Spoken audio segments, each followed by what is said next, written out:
Welcome everyone to our UBC Band's Winter Showcase. I'm Christin Reardon MacLellan, and I'm the director of our Concert Wind Ensemble. We are very excited to share with you a project very close to our hearts, featuring Jodie Blackshaw's remarkable 13 Moons West. 13 Moons is what we call a composing piece, as it invites members of the ensemble to interpret, organize, and communicate the material provided by the composer. A great deal of creative freedom is given to the ensemble, and members are encouraged to develop ideas and opinions about how the piece should go. There are no right and wrong interpretations, and one ensemble's version will never be the same as another's. Having a creative piece like this really expands our understanding of what music is, essentially, mainly because we've been reading music and interpreting sheet music written by other artists. It's completely different when we ourselves have to be more of the artist. When composing a piece like this, our creativity is almost challenged in the sense that we're not just playing the notes on a page. We're not just trying to interpret what's already there, but we're creating something that we are then expressing throughout a story. It's a new experience to end up behind the camera, so to speak, and to be in the composer's shoes.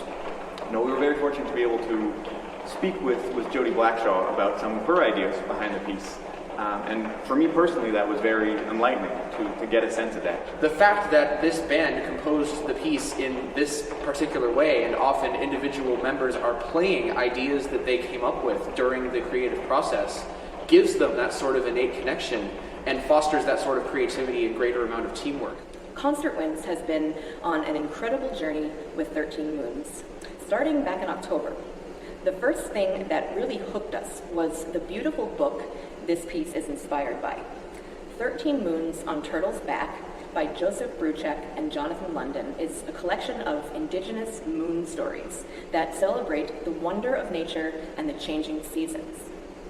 Many North American First Nations relate the cycles of the moon to these seasons, and they look to the back of a turtle's shell as a sort of calendar.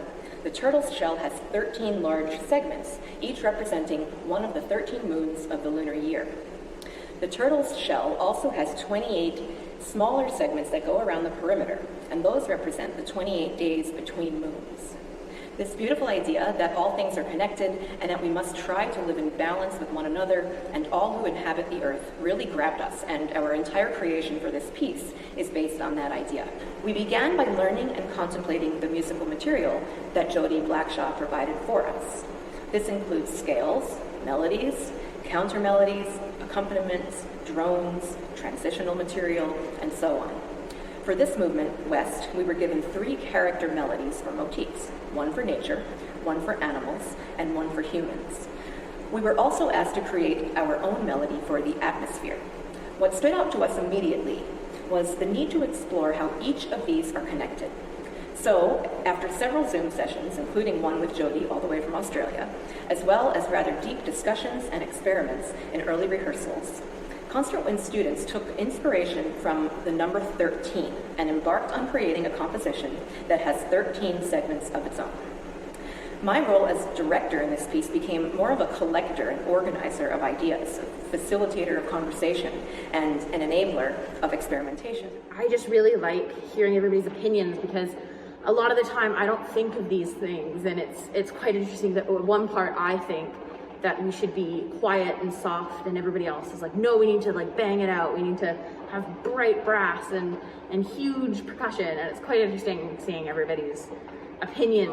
And that was really, really inspiring to me, was seeing this process of people's voices gradually get louder and louder, and more people contributing to the discussion. The process has been pretty involved for the whole ensemble. We start to look at all of the 13 sections very holistically, and then we realized we really needed to go in and think about the details and think about the transitions and what exactly was happening in each section, and making sure the arch of the entire structure was strong.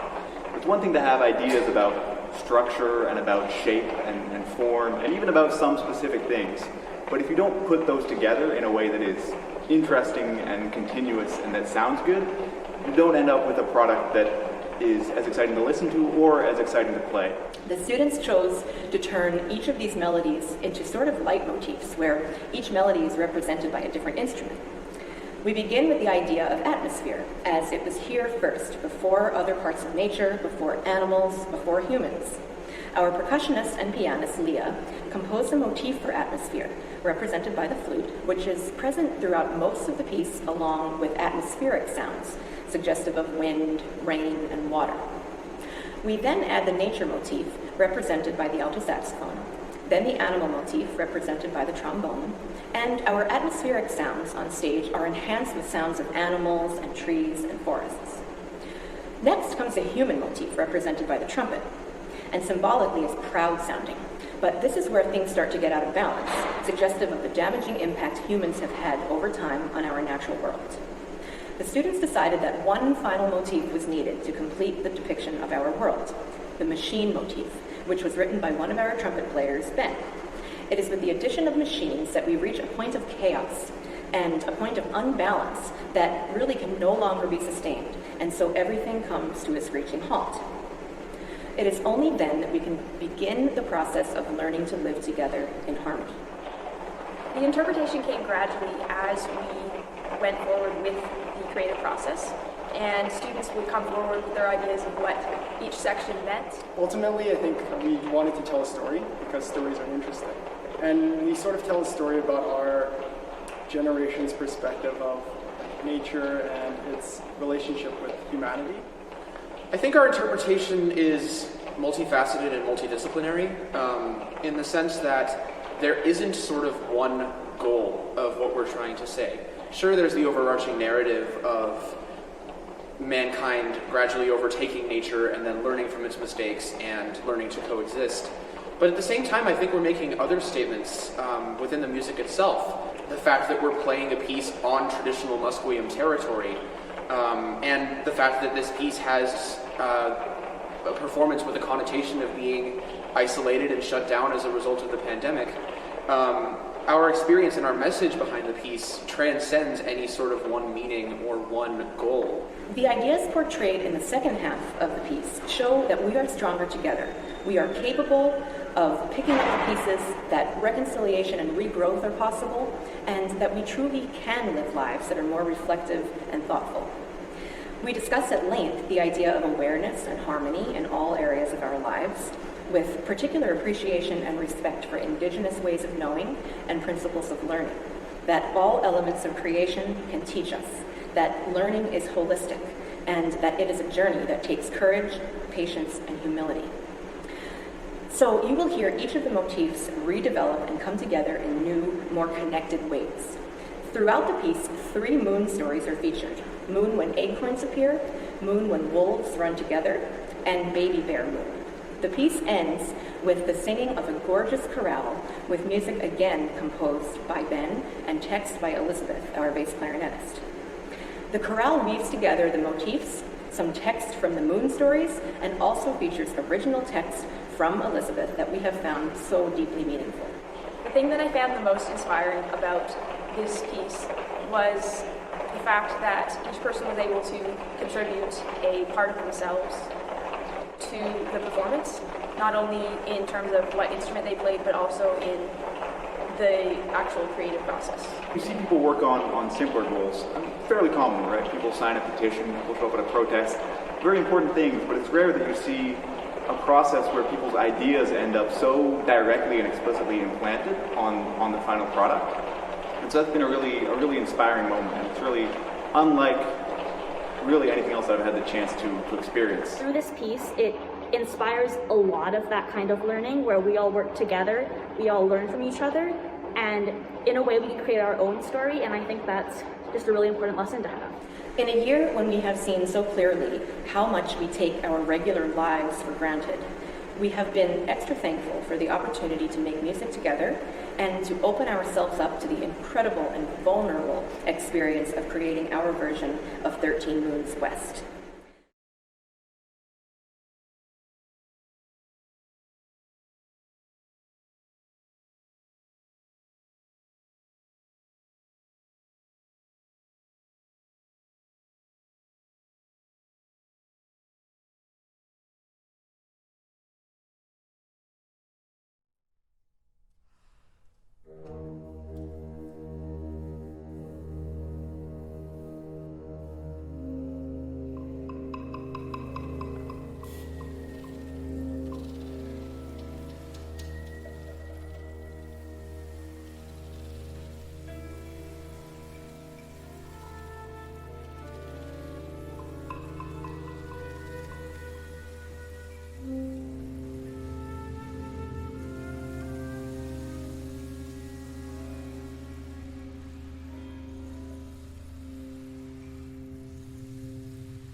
When the world was new, it was covered with water, until Earth Elder, the creator, reached down to the mud below and placed it upon Turtle's back. Earth Elder shaped the sun and the stars, then sat for a moment, thinking of what was most needed, what would help the humans still to come. That was when Earth Elder made the first tree, a great oak with 12 branches arching over the land. Then, sitting beneath it, the sun shining bright, Earth Elder thought of food for the people, and acorns began to form. So it is, each year, when the sun shines the brightest, these first acorns come, and our Pomo people gather this moon's coming harvest.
Long ago, an old wolf came to that time when his life on Earth could last no longer. "My people," he said, "you can follow my footsteps when the time comes for you to join me in the Skyland." Then he left the Earth, climbing higher and higher, and each place he stepped, the sky filled with stars. Shunk Manitutanka, we call the wolves, the powerful spirits who look like dogs. When they climb the hills to lift their heads and sing toward that road of stars, their songs grow stronger as they join their voices. So, in this moon, we climb the hills, we lift our eyes, and we head toward the Wolf Trail, and remember that our lives and songs are stronger when we are together.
Long ago, a small child was lost in the snow.